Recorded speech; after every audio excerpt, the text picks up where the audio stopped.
Seguindo a leitura da última quinta-feira, hoje nós iremos ler na primeira epístola de Pedro, capítulo de número 3.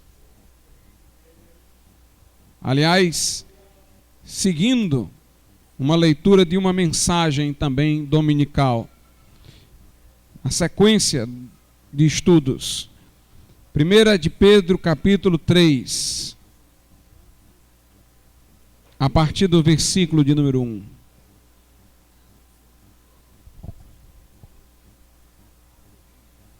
Semelhantemente vós, mulheres, sede sujeitas ao vosso próprio marido, para que também, se algum não obedece à palavra, pelo procedimento de sua mulher, seja ganho sem palavra, considerando a vossa vida casta em temor. O enfeite delas não seja o exterior, no frisado dos cabelos, no uso de joias de ouro, na compostura de vestes. Mas o homem encoberto no coração, no incorruptível trajo de um espírito manso e quieto, que é precioso diante de Deus. Porque assim se adornavam também antigamente as santas mulheres, que esperavam em Deus e estavam sujeitas ao seu próprio marido. Como Sara obedecia a Abraão, chamando-lhe Senhor, da qual vós sois filhas, fazendo bem e não temendo nenhum espanto. Igualmente vós, maridos, coabitai com ela com entendimento, dando honra à mulher como vaso mais frágil, como sendo vós os seus coerdeiros da graça da vida, para que não sejam impedidas as vossas orações. Podeis assentar.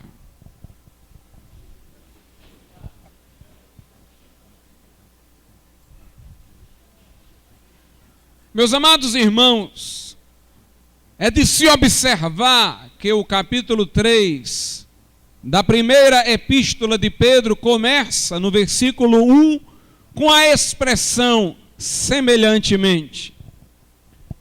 Se ele fala semelhantemente, ele está fazendo uma comparação com algo anteriormente dito. E o versículo antecedente, o 25 do capítulo 2, diz: porque éreis como ovelhas desgarradas, mas agora tendes voltado ao pastor e bispo da vossa alma. E então diz ele: semelhantemente vós, mulheres, sede sujeitas ao vosso próprio marido. A comparação, irmãos, ela mostra a profundeza da obrigação espiritual da mulher de sujeitar-se ao marido. Porque é uma sujeição no Senhor, ou como diz Paulo noutras ocasiões, é como uma sujeição ao Senhor, semelhante àquela que é devida ao Senhor. Não porque o homem, o esposo a Deus se compare, mas porque a submissão da mulher ao homem é parte da submissão dela a Deus, na medida em que Deus lhe prescreve que seja ao marido sujeita. Assim como nós nos sujeitamos como crentes, homens e mulheres, a Jesus Cristo, a Deus, como pastor e bispo de nossas almas, assim as mulheres devem estar sujeitas a seu marido. Obviamente que não o farão se ele, o marido, lhes prescrever a prática do pecado, porque se a submissão é semelhante àquela que se deve ao Senhor, obviamente que o Senhor jamais nos estabeleceria o pecado. Portanto, essa sujeição é nos assuntos de neutralidade moral ou naqueles em que o marido não exige o que é errado. Mas aqui, irmãos, há uma exigência forte de sujeição. Na verdade, a mulher que ao marido não se sujeita enquanto esposa, ela não rebela-se contra o marido, ela rebela-se contra Deus. Numa ocasião está dito na Bíblia que as mulheres sejam submissas a seus maridos para que a palavra de Deus não seja blasfemada.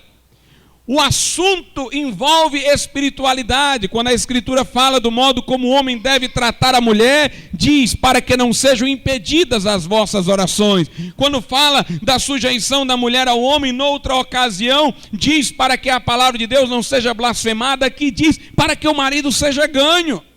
Caso não obedeça, não seja obediente à palavra. Portanto, nós não estamos tratando apenas de uma situação simplória de relacionamento conjugal. Nós estamos tratando de uma realidade espiritual. Nós estamos em campo divino. Nós estamos em terreno onde existe o sagrado e o profano, o santo e o pecaminoso. Nós estamos dentro de uma área para a qual Deus olha com um olhar distintivo, onde Ele diz: isso me é agradável, isso me é abominável. Semelhantemente, vós, mulheres, sede sujeitas a vosso próprio marido, para que também, se algum não obedece à palavra, pelo procedimento de sua mulher, seja ganho sem palavra. Aqui a Bíblia está dando à mulher um caminho de evangelização do marido. Obviamente que não lhe basta a sujeição. O verso seguinte falará da vida casta da mulher em temor, para a qual o marido deve atentar. Ela deve sujeitar-se, ser casta, mostrar temor a Deus, e no conjunto de todas estas coisas, pela sua vida, pela sua retidão, pelo seu testemunho, ela terá condições de chamar a atenção de seu esposo para o Evangelho, para os valores que o Evangelho apregoa, cativando sua admiração. Ela o fará olhar para além de si, para Deus, para a sua palavra, para a eternidade, para a vida espiritual. Aqui diz: mulheres, sede sujeitas ao vosso marido, para que, se algum deles não for obediente à palavra, possa vir, pelo procedimento da mulher, a ser ganho. A ser ganho. Meus amados irmãos, a mulher deve falar de Jesus ao marido, mas muito mais importante do que as suas palavras é a sua vida. Afinal de contas, ela convive com o marido. Muitas pessoas que evangelizam um homem podem ser objeto de sua desconfiança, na medida em que este homem não convive com estas pessoas. Se alguém do trabalho evangeliza o outro, por mais que a pessoa no trabalho evidencie um testemunho íntegro, a pessoa pode especular como seria a vida daquela pessoa no seu lar, em casa, com seus filhos, com a sua mulher. Quando alguém aborda a outro na rua, obviamente que a palavra de Deus é eficaz, mas aquele que ouve de alguém estranho que o evangeliza, pode cogitar: ele está me falando coisas bonitas, mas como seria sua vida à distância de mim? Como seria sua vida na proximidade íntima com outros? Meus amados irmãos, o evangelho se torna irrefutável quando pessoas com quem convivemos diariamente e que abraçaram o evangelho nos dão um bom testemunho. Portanto, a mulher, pela proximidade que tem com o marido, ela pode influenciá-lo sem palavra. Se sua vida for íntegra, as palavras são dispensáveis, porque ele está convivendo com o evangelho ao conviver com ela. Está convivendo com a Bíblia real. Está convivendo com a Bíblia ambulante, porque nós devemos ser cartas escritas, lidas, vivas, enxergadas por todos os homens. Semelhantemente, vós, mulheres, sede sujeitas ao vosso próprio marido, para que também, se algum não obedece à palavra, pelo procedimento de sua mulher, seja ganho sem palavra, considerando a vossa vida casta em temor. Deve haver essa retidão, esta santidade, essa castidade, esse temor a Deus, esta sujeição da mulher, para que ela possa, com seu testemunho, ser capaz de influenciar. de ganhar sem palavras. Há mulheres, irmãos, que às vezes querem ganhar seus esposos não crentes para Jesus.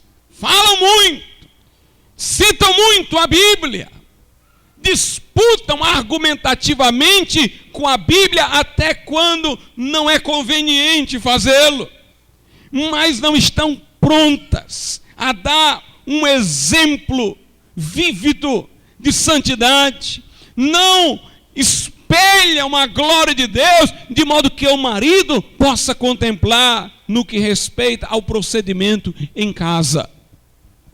É preciso que o marido considere da mulher a vida casta, sem temor. É preciso que ela seja capaz de ganhá-lo sem palavra. Mas vejam bem, o texto não fala nem de ganhá-lo para Cristo, para a salvação. O texto é genérico. Se não obedecerem à palavra, sejam ganhos. Não fala se não forem crentes. Fala se não obedecerem à palavra. De modo que isso daqui seja um caminho até para a mulher que, casada com um crente, possa ajudá-lo a obedecer a palavra num ponto em que ele desobedece. A mulher vai alertar, ativar a consciência do esposo crente pelo seu proceder. Irmãos, quando a luz chega, as trevas se dissipam. Quando a luz chega, o que estava oculto se revela. Um crente em Jesus com uma vida santa, ele incomoda aqueles que estão em pecado, porque ele ativa a consciência das pessoas com quem convive. A presença deles é um incômodo para o desobediente, para o incrédulo, porque quando chega um crente com retidão, ele leva a pessoa a fazer perguntas sobre sua vida que ela não faria, lhe perturba a consciência. Assim, uma mulher íntegra, uma mulher santa, ainda que não abra a boca para dizer palavras, poderá fazer com que um marido crente em desobediência se sinta constrangido, sinta sua consciência ativada, de modo que perceba a gravidade de seu pecado ou de qualquer ato seu de desobediência, a fim de que se arrependa. O que nós vemos é às vezes casais esfriando conjuntamente. Quando o marido esfria, a mulher esfria na fé. Quando a mulher esfria, o marido a acompanha no declínio. Ou então, quando um peca, o outro se sente desculpado para pecar. Ah, você fez isso? Então eu vou fazer isso. Pedro aqui está dizendo o seguinte: se o marido está em desobediência, a mulher mantém a vida casta, mantém uma vida que incomode a consciência dele, mantém uma vida que ilumine a casa, de modo que as trevas se sintam ameaçadas, e ele, considerando a vida casta da mulher, observando sua vida íntegra, será levado à obediência. Por que, irmãos? A Bíblia está dizendo isso para as mulheres, poderia dizer para o homem, não que o homem se sujeite à mulher, mas que o homem, vivendo uma vida exemplar, cative sua mulher para a obediência a Deus. Mas por que a Bíblia está falando especificamente da mulher aqui, a fim de levar o marido à obediência à palavra? Porque Pedro quer salientar, irmãos, que a mulher foi criada para ajudar o homem. A mulher foi criada para ajudá-lo. Haveria uma situação extremamente anormal em uma mulher estar mandando num homem dentro do lar. Mas não há nenhuma anormalidade em uma mulher com a sua espiritualidade a ajudar o homem a encontrar o caminho da obediência. Porque para isso ela foi criada, para ser uma ajudadora idônea. Não para ser uma pedra de tropeço, não para ser um embaraço no caminho. Ela foi criada para apoiar, ela foi criada para encorajar, foi criada para dizer: você vai conseguir, você vai vencer, Deus vai lhe abençoar, persevere em oração. A mulher no lar tem que ter essa posição. Tem que ter essa posição, irmãos. A mulher crente tem que assumir esse posto de ajudadora. Vou dizer-vos uma coisa. A mulher foi criada para ser do homem uma ajudadora idônea. A missão primária da mulher casada é apoiar a missão do homem. É apoiar a missão do homem. Ela pode ter a dela no reino de Deus, desde que não incompatível com a do homem. A mulher não é para concorrer com o homem numa missão paralela, ainda que diga respeito ao reino de Deus, muito menos para atrapalhar o homem. A mulher é para ajudar o homem no seu caminho, é para ajudar. Essa é a razão de Deus ter criado a mulher para o homem, para que ela o pudesse apoiar, ajudar, confortar, fortalecer. Meus amados irmãos, o homem tem uma missão externa, para além do lar. E cabe à mulher no lar fortalecê-lo para essa missão que vai além do lar. Me refiro a ele como crente. Isso vale para a vida comum também. Muito embora mulheres possam trabalhar, a missão primária da mulher não é esta. Se o trabalho lhe impede de estar bem com o marido, se o trabalho lhe impede de assistir aos filhos, melhor que ela o deixe. Ela pode ter um trabalho externo, desde que isso não prejudique sua missão no lar. Mas o fato é, irmãos, que cabe ao homem sustentar a casa. Ainda que a mulher contribua, o homem deve lembrar-se de ser essa sua responsabilidade, de trabalhar, de sustentar o lar. E é responsabilidade da mulher receber o homem bem, apoiá-lo quando ele chegar em casa, restaurá-lo no seu cansaço. Mas pastor, eu também trabalho e chego cansado. Então deixa esse trabalho e vá cumprir a sua missão para com o seu marido.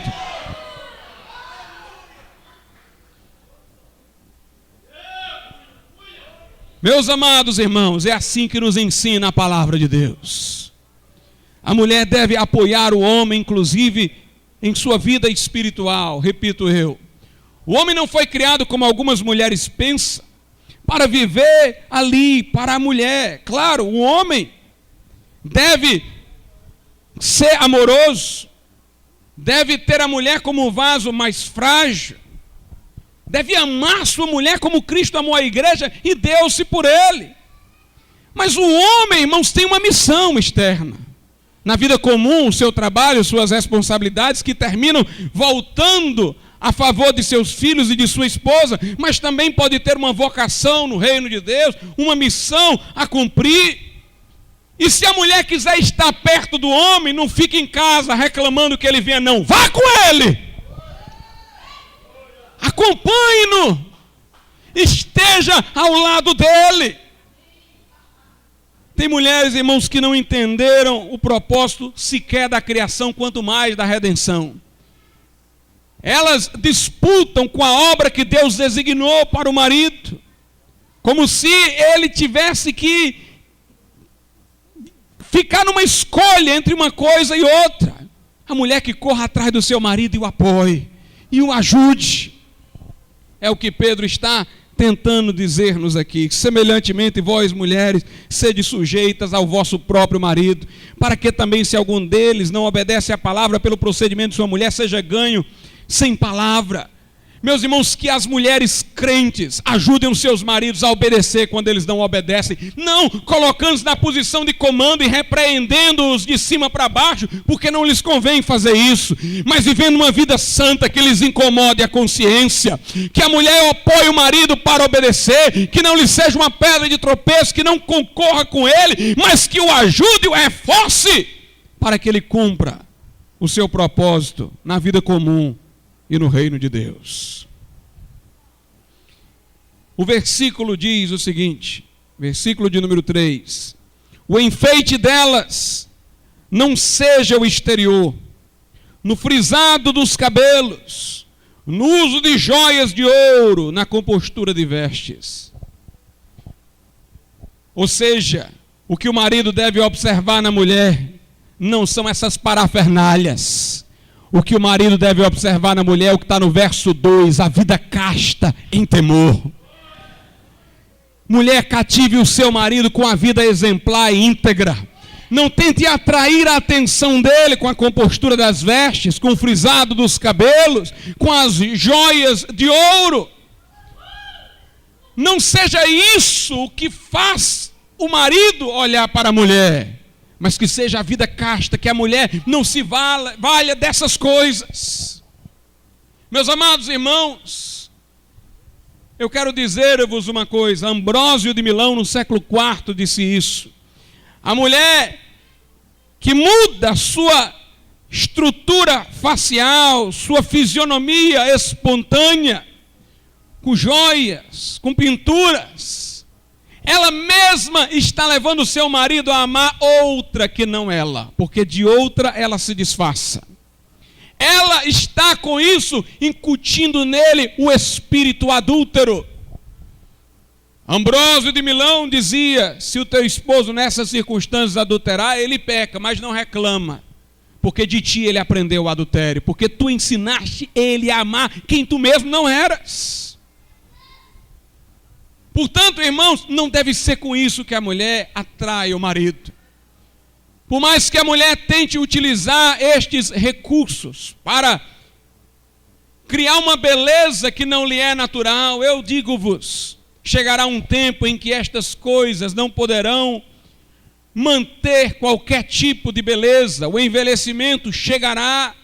E se for esse o atrativo que a mulher tem para com o homem, ou se pelo menos uma parte do atrativo dela para com o homem depender disso, ele a estimará menos a partir do momento em que esses recursos não mais alterarem a realidade. Ele mesmo pode deixar de ser atraído quando estas coisas acabarem. Por isso que a mulher atrai ao marido com aquilo que ela pode preservar sempre. Que a mulher garanta a admiração de seu marido e a reverência dele pela sua vida casta, em temor, pela sua vida exemplar, não com um enfeite exterior, como diz aqui o apóstolo Pedro. Mas, meus irmãos, nós vivemos em dias mais perigosos do que o de Pedro. Na época de Pedro, a tentação era de mulheres quererem se enfeitar para cativar a atenção de seus maridos. Hoje em dia não é mais assim. As mulheres não estão querendo se enfeitar para cativar a atenção do marido, mas para satisfazer a sociedade. É uma situação diferente e muito mais perigosa. Antigamente, certas roupas, como mini-saias, certas formas de se pintar, era próprio das prostitutas.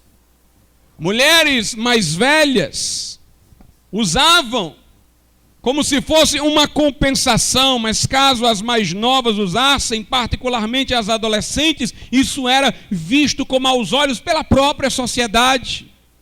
Hoje em dia, a moda estende o uso de pinturas até as crianças de pouca idade. A moda fez daquilo que era outrora a roupa da prostituta uma roupa da sociedade como um todo. Eu fico às vezes admirado quando vou a Iguatemi, próximo da minha casa, e eu vejo ali adolescentes seminuas. E eu penso cá comigo que quando eu era criança, aquilo ali era atribuído às prostitutas, aquelas vestes eram associadas às prostitutas que ficavam naquelas ruas do centro que lhe eram próprias. Mas agora essas vestes são generalizadas por força da moda. A situação, eu repito, é muito mais perigosa do que aquela que Pedro contemporizou. A época de Pedro não havia moda tal qual a hoje. O que existiam eram mulheres que tentavam garantir a atenção de seus maridos num período em que até a poligamia era permitida. Mas hoje em dia, irmãos, às vezes há maridos que não querem que as esposas usem maquiagem, usem brincos, e elas ainda assim querem usar, até estão dispostas a se divorciar do marido para que não abdiquem do uso dessas coisas. Porque não é para os maridos que elas usam, é para satisfazer a moda, é para satisfazer a sociedade, e isso é um tipo de idolatria. É um tipo de idolatria, é um culto ao Deus da moda. Como disse Kierkegaard num dos seus livros, é um culto ao Deus da moda, irmãos. É um verdadeiro culto mesmo. A pessoa está disposta a mudar de igreja para não deixar seus atavios.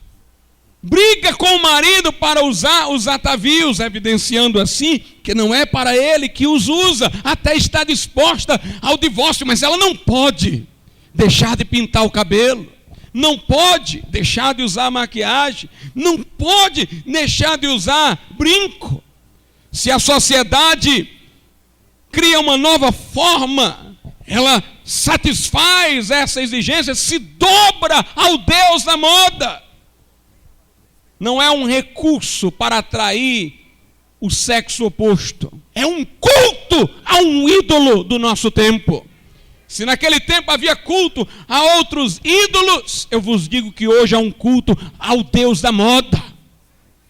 Naquele tempo havia um culto ao Deus do fogo, ao Deus da guerra, ao Deus da água, de elementos da natureza. Mas hoje em dia a natureza entrou em desprestígio e a sociedade entrou em alta. E as pessoas não cultuam elementos da natureza, cultuam forças sociais. Durkheim chegou a dizer que o Deus das pessoas era na verdade a sociedade personificada e os padrões morais não mais do que as exigências da sociedade. Meus irmãos, isso não vale para o cristianismo legítimo, mas eu vos digo que essa é a religião de muitas pessoas. O que elas pensam ser a lei de Deus são os padrões sociais. E o que elas na mente criam como Deus, na verdade se confunde com a personificação da sociedade, é um culto idólatra. Mas eu quero dizer alguma coisa mais. Presta culto ao Deus da moda, não só aquela pessoa que utiliza essas ferramentas que mascaram uma beleza não natural. Também estão a cultuar o Deus da moda os que exteriormente deixaram de usar estas coisas, mas sentem isso como um fardo, como uma penitência. Eu quero dizer que se você está aqui e não usa essas coisas, mas isso lhe é um fardo, eu não sei nem o que é que eu lhe diga. Use. Peça para desligar-se da igreja e use e espere ouvir na palavra que um dia Deus alcance o seu coração e regenere a sua alma aí para tudo mudar. Porque, meus amados irmãos, se a pessoa sente isso como um fardo, então exteriormente ela pode ter mudado, mas no coração ainda cultua. E eu vou dizer uma coisa que talvez alguns julguem radical, mas eu vou dizer nessa noite. Se uma pessoa, irmãos, temporariamente é embaraçada por isto, eu não vou questionar, um crente que não vigia pode cair em qualquer pecado, caso não vigie, ser embaraçado temporariamente por qualquer pecado. Mas se este culto ao Deus da moda é uma situação permanente, eu não sei se a pessoa vai para o céu. Porque os idólatras não herdarão o reino de Deus. Porque os idólatras não herdarão o reino de Deus. Pastor, você está dizendo que só quem não usa isso daí vai para o céu? Não, eu não estou dizendo isso. Eu estou dizendo que quem cultua o Deus da moda não vai para o céu. Há pessoas que não estão usando nada disso e estão cultuando ao Deus da moda e irão para o inferno. E pastor, alguém que use e não cultue o Deus da moda, eu acho difícil de imaginar. Mas talvez até haja. Eu vou dar aqui um exemplo especulativo. Imagine uma pessoa que abomine usar, por exemplo. E que o pai e a mãe obriguem que ela use. É de menor idade. O pai obriga, a mãe obriga, ela é contra. Não se sente bem, mas é obrigada. E aí ela fica num dilema por falta de conhecimento bíblico. Eu devo obedecer aos meus pais e usar? Ou eu devo deixar de usar porque a Bíblia condena? E talvez por falta de entendimento de que nos casos em que essas situações se conflitam, Deus deve ser obedecido antes que aos homens, a pessoa pense que deve obedecer aos pais. Ela não quer usar, mas está obedecendo porque os pais estão mandando, e ela julga no seu simplório conhecimento bíblico que deveria honrar pai e mãe obedecendo. Esse seria um caso em que uma pessoa estaria usando e por ignorância bíblica o fazendo, mas não cultuaria o Deus da moda. E pode uma pessoa deixar de usá-los, mas se sentir como se estivesse numa prisão, está cultuando o Deus da moda. Também eu não vou dizer aqui que uma pessoa não possa temporariamente cair neste embaraço, mas o que eu estou dizendo é que se for uma situação permanente, eu questiono, irmãos. Porque o que é nascido de Deus não peca habitualmente. Não peca habitualmente, tem que haver uma libertação. Se o Filho de Deus vos libertar, verdadeiramente sereis livres. A Bíblia diz, e não vos conformeis com este mundo, mas transformai-vos pela renovação da vossa mente. Tem que haver mudança. Tem que haver mudança, tem que haver libertação. Tem que haver libertação. Porque os idólatras não herdarão o reino de Deus. O texto é claro, o enfeite delas não seja o exterior. Aí alguns exemplos são dados, no frisado dos cabelos, no uso de joias de ouro, na compostura de vestes. Naquela época, irmãos, não havia técnicas de estirar o cabelo. Havia técnicas de frisar. E mulheres estavam frisando os cabelos. Se fosse hoje, em que no momento agora, daqui a pouco muda de novo, as pessoas estão querendo estirar os cabelos, Pedro ia reprovar do mesmo jeito. Por isso que Paulo diz em Gálatas, ele exemplifica alguns pecados e fala, e coisas semelhantes a estas, contra as quais já vos adverti que os que praticam não herdarão o reino de Deus. Paulo termina sua lista de pecados com coisas semelhantes àquelas que ele mencionou, porque o homem é inventor de males, como diz lá na carta aos Romanos. Pecados não existentes, o homem inventa. Naquela época não havia cigarro, hoje há. Não é porque a Bíblia não fala em cigarro que fumar está certo, viola o templo do Espírito Santo. Por isso que Paulo fala coisas semelhantes a estas. Por isso que Paulo fala, o homem é inventor de males. Naquele tempo frisavam, agora estiram, mas é tudo a mesma coisa. Pedro aqui não está dando uma lista exaustiva de todas as formas de vaidade. Ele está exemplificando, o adorno não seja exterior, essa é a regra geral. Como, por exemplo, frisado de cabelos, o uso de joias de ouro. Obviamente que se fosse de um metal que não aqui está mencionado, estaria errado também. Ele está dando alguns exemplos. Se o frisado de cabelos está errado, também está errado estirá-los forçadamente. O enfeite delas não seja o exterior, no frisado dos cabelos, no uso de joias de ouro, na compostura de vestes. Vou dizer-vos uma coisa, irmãos. Não está errado a gente, ao vestir uma roupa, examinar se as cores estão combinando. Afinal de contas, roupas esdrúxulas chamam a atenção das pessoas para nós, tanto quanto o desejo de se enfeitar. E nós não queremos atenção para nós queremos atenção para Deus. Ter a preocupação de olhar se a roupa está no lugar, se a bainha não rompeu, não tem nada demais. Usar-se uma roupa se assenta bem no nosso corpo, não para a sensualidade, mas apenas para a conformidade, não tem nada demais. Mas uma pessoa passar meia hora diante de um espelho, trocando uma roupa pela outra, é um culto a um ídolo. Ela está diante do espelho da vaidade, está diante de um ídolo, está demorando-se ali até satisfazê-lo. Meus irmãos, nós queremos satisfazer, não é o espelho, é a Deus.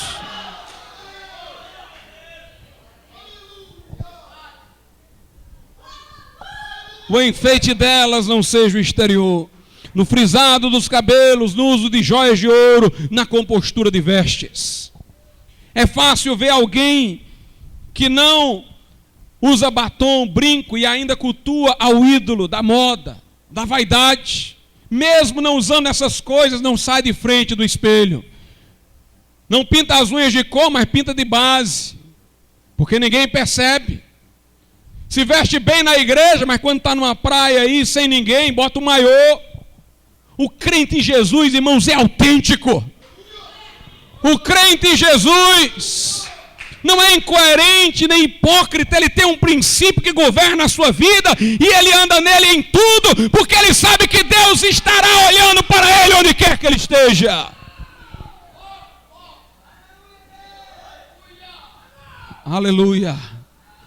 O enfeite delas não seja o exterior, no frisado dos cabelos, no uso de joias de ouro, na compostura de vestes, mas o homem encoberto do coração, diz o texto, no incorruptível traje de um espírito manso e quieto, que é precioso diante de Deus. Sabe qual é o adorno, irmã, que você deve procurar ter? É um espírito manso e quieto. Por quê? Porque isso é precioso à sociedade? Não. Porque isso é precioso ao olhar concupiscente de um marido incrédulo e carnal? Não. Porque isso é precioso diante de Deus. Tente agradar a Deus e Ele vai lhe abençoar para conquistar o seu marido. Não tente conquistar o seu marido com recursos do mundo, não. Tente agradar a Deus. Agrada-te do Senhor e Ele satisfará os desejos do teu coração. Te submete a Deus e Ele vai dar aquilo de que tua alma precisa. Obedece a Deus e Ele vai dar resolução para problemas no teu casamento. Meus irmãos, este é o adorno da mulher fiel. Não é o exterior, no frisado de cabelo, no uso de joias, na compostura das vestes. É o interior, no espírito manso e quieto, que é precioso diante de Deus. Note que Pedro está falando às mulheres. Meus irmãos, há virtudes que na Bíblia são mais exigidas dos homens e outras que são mais exigidas das mulheres. Porque geralmente há aquelas que os homens têm mais dificuldade de ter e aquelas que as mulheres têm mais dificuldade de ter. O homem, por exemplo, é sempre fugitivo. É covarde. Na hora que o pecado lhe acontece, a sua tendência é de fugir, é de não assumir a responsabilidade. Adão se escondeu por trás das árvores. Pedro jogou o seu apostolado fora quando negou Jesus 3 vezes e foi pescar, e Jesus chegou lá e disse: não, você vai assumir a responsabilidade, você vai se arrepender e vai voltar a ser apóstolo. Deus disse a Adão: onde é que tu estás? Na hora que o homem fracassa, principalmente como líder do lar, ele quer jogar tudo para cima e fugir. Por isso a Bíblia exige do homem coragem. Mas a virtude da mulher é a quietude, irmãos. A mulher tem períodos no seu corpo que lhe alteram o estado nervoso. Ela passa por períodos que a Bíblia chama de incômodo das mulheres, em que há uma forte tendência por mutações no corpo de ela ficar impaciente, grosseira, inquieta. Mas, meus irmãos, eu quero vos dizer uma coisa: o corpo não deve dominar a nossa alma. Nossa alma é que deve dominar o nosso corpo, é que deve subjugar, é que deve vencer. A mulher virtuosa pode estar no período que for, ela subjuga o seu corpo, mantém a quietude, mantém a mansidão. Finney disse uma vez: não há virtude em um homem ser manso quando o dia lhe foi favorável, mas virtuoso lhe será ser manso quando no dia tudo foi para contradizê-lo. Naquele momento em que ele está diante da tentação para se aborrecer e manter a sua estabilidade, é aí que mora a virtude. Virtude vem do latim vis, que significa força. Você tem força, crente. Diga ao fraco: eu sou forte. Quando estamos fracos, é aí que somos fortes. Vos escrevi, jovens, porque sois fortes e vencestes o maligno. Não se desculpe pelo período de tempo em que você está, irmã. Não se desculpe pelas alterações no mundo físico que lhe acontecem. É sua responsabilidade diante de Deus se adornar com o espírito manso e quieto.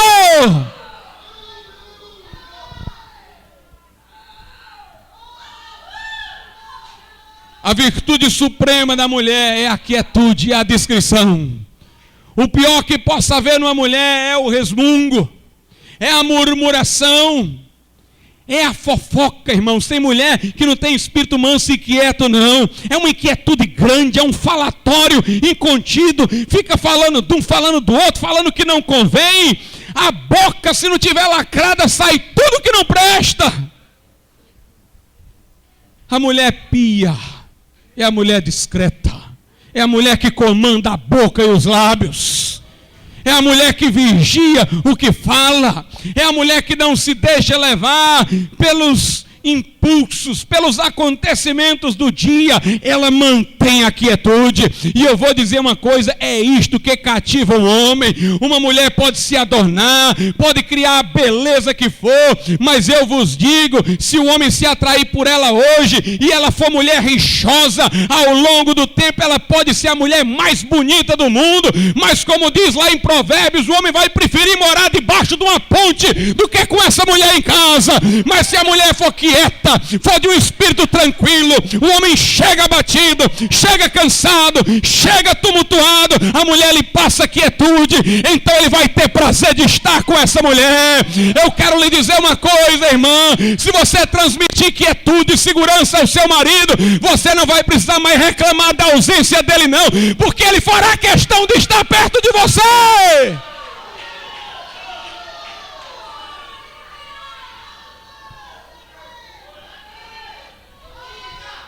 Aleluia.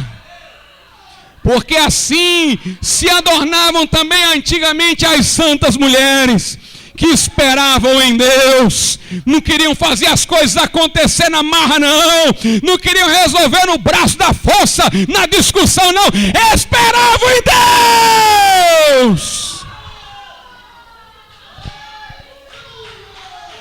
e estavam sujeitas ao seu próprio marido. E como Sara obedecia a Abraão, chamando-lhe Senhor, da qual vós sois filhas, fazendo o bem e não temendo nenhum espanto, eis a quietude da mulher. Ela não deve se perturbar com más notícias, como diz lá em Provérbios sobre a mulher virtuosa. Ela está preparada para o dia mau, ela está preparada para o frio e para o calor. Ela não se abate com o tumulto. É assim a mulher fiel, ela não teme nenhum espanto, ela está lá para apoiar o marido. Se a situação for difícil, ela não vai dizer: ah, meu esposo, que coisa complicada, não dá certo não. O esposo pode achar que não pode, ela vai dizer: pode.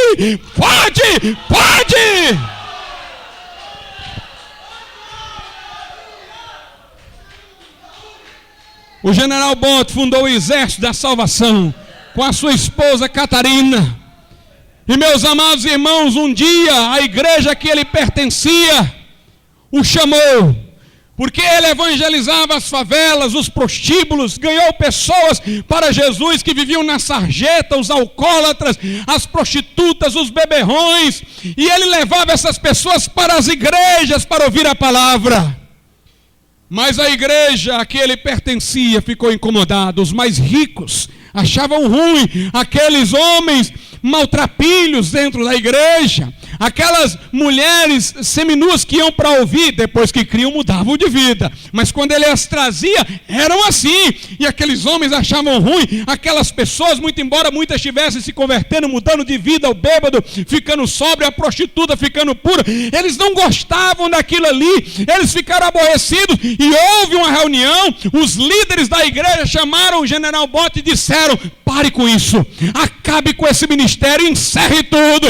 E a esposa dele disse ao marido: diga não, diga a eles não, diga a eles não. Meus irmãos, o marido encontrou apoio na mulher, olhou para aquela multidão e disse: não, eu não vou parar. E muitas almas foram salvas. E um grande movimento aconteceu na Inglaterra. Irmã, não tema nenhum espanto, seja a força do seu marido, seja o apoio dele. Espere em Deus. Seja sujeito ao marido. E não tema nenhum espanto. Mas agora vem para os homens. Aleluia. Igualmente vós, maridos, coabitai com ela com entendimento. A primeira coisa que o marido tem que coabitar com a mulher. O marido tem que estar em casa, irmãos. Há pessoas que por qualquer briga vão embora de casa. Talvez numa circunstância extrema, como uma forma de repreensão seja até necessário, mas isso no uso da razão. Se for um impulso, não, coabitai. Fiquem. Paulo diz, o marido não deixa a esposa descrente. A esposa crente não deixa o marido descrente. Coabitai, e coabitai com entendimento. Ou seja, lembre-se o marido de que a esposa é como ele, um ser humano dotado de mente e razão. Ele não lhe deve apenas dar ordens, ele deve justificá-las. Ele deve compartilhar os seus motivos. Embora ele tenha a decisão final, ele deve ouvi-la. E deve rever suas posições, se a opinião dela for melhor. Coabitai com o entendimento, com o diálogo, com o consenso, com a racionalidade. A autoridade do marido, irmãos, não é decidida no braço. Ela é apoiada pela sabedoria. Sabedoria envolve também humildade. Sabedoria envolve também a capacidade de rever opiniões indevidamente formuladas ou precipitadamente estabelecidas. Coabitai com entendimento. Diz aqui, dando honra à mulher como vaso mais frágil. A mulher é muito mais sensível do que o homem. Emocionalmente, exatamente pelas alterações que lhe ocorrem, muito mais instável. Seu humor se altera. Essa fragilidade deve ser compreendida pelo homem. De maneira que o homem possa dar honra à mulher como vaso mais frágil, protegê-la, ampará-la. O papel do marido, irmãos, envolve amar a esposa como Cristo amou a igreja e deu-se por ela, um amor sacrificial. Se a esposa deve se submeter ao marido como ao Senhor, o marido deve amar a esposa como Cristo amou a igreja e a si mesmo se entregou por ela para santificar, para honrar. Eis a razão do amor sacrificial de Cristo pela igreja.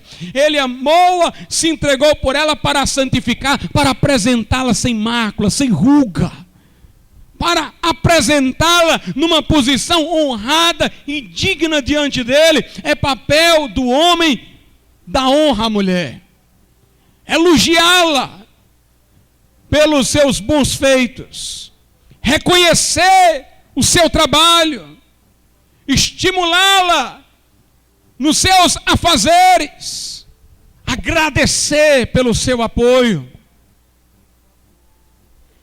e ter sensibilidade para com as suas emoções.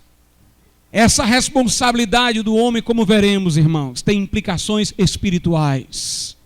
Homens grosseiros não são atendidos pelo céu. Homens que querem o bom comportamento das esposas, mas não estão prontos a reconhecer o que de bom elas têm feito, não serão ouvidos em suas orações. Não terão o apoio do céu. A Bíblia o diz. Igualmente vós, maridos, coabitai com ela com entendimento, dando honra à mulher como vaso mais frágil ou fraco, como sendo vós os seus co-herdeiros da graça da vida. O fato de a mulher estar sujeita ao marido não significa ser ela inferior. Ela é co-herdeira com o homem. Tanto herdeira quanto o homem o é. O homem deve reconhecê-la como igual. Sua liderança é porque, num número par, se não se estabelecesse um líder, na desavença haveria separação. E como o homem foi criado primeiro e a mulher para ele ser ajudadora, a liderança cabe ao homem. Mas isso não significa que o homem seja mais inteligente, mais sensato do que a mulher. Por isso deve coabitar com ela com entendimento. Por isso deve tê-la como coerdeira da vida, igualmente com ele. Deve tratá-la como vaso mais frágil, deve lhe dar a honra devida. E o texto diz, para que não sejam impedidas as vossas orações. Meus amados irmãos, nós não podemos separar a vida do lar da vida espiritual. Você pode gritar aqui, até a garganta rasgar. Você pode chorar até os olhos secarem. Você pode pregar lá fora o quanto quiser. Você pode orar até os joelhos descascarem. Mas se sua vida em casa for um destroço, você não pode garantir o que o outro deve ser, mas você pode garantir o que você deve ser. O que o outro fizer não vai lhe impedir as orações, não. Mas o que você fizer de errado vai. Nós não podemos, irmãos, de nós mesmos fazer qualquer pessoa, outra, melhorar. Mas nos cabe cumprir o nosso papel. Se você não cumprir, suas orações não serão atendidas. E se você os cumprir, não apenas sua oração será atendida, mas o outro, se não obedecer a Deus, vai ter grande probabilidade de obedecer pela sua vida, pelo seu testemunho. A mulher crente santifica o marido descrente. O marido crente santifica a mulher descrente, diz o apóstolo Paulo. Se você obedecer a Deus, suas orações pelo outro serão favoráveis. Não adianta você orar para o outro mudar, se você já não mudou primeiro. Não adianta você rogar a Deus, Senhor, muda o outro, aí a partir de então eu vou ser o que devo ser. Não. Seja o que você deve ser, para que suas orações sejam atendidas. Se o lar empancar, toda a vida empanca. Se no lar você se acertar, isso terá repercussão benéfica em toda a sua vida espiritual. Vamos ficar de pé.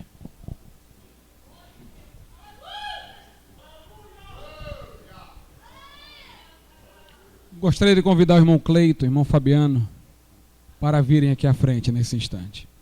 Em meu lar, irmão Fabiano, vamos começar logo.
teu Espírito faça uma obra nesta noite. Uma obra que alcance não só vidas individuais, que alcance lares, ó Pai. Que mude vidas, que mude famílias.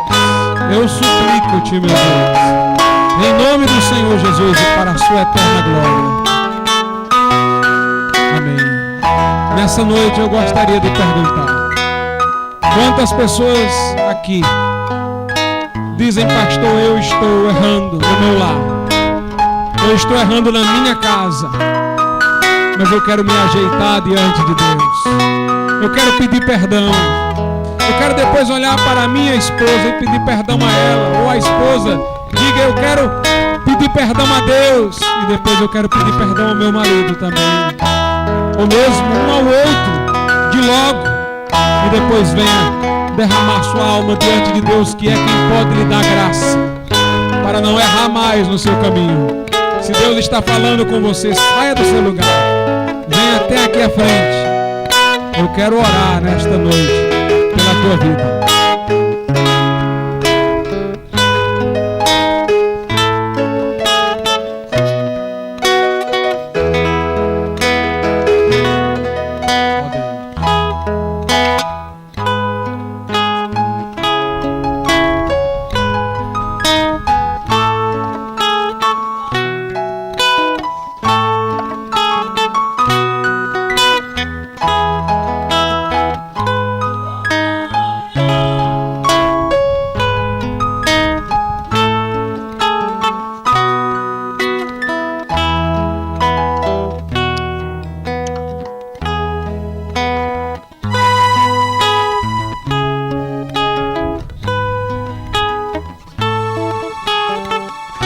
Se Deus está falando com você, venha suplicar a ajuda em favor de Deus para a tua vida nessa noite.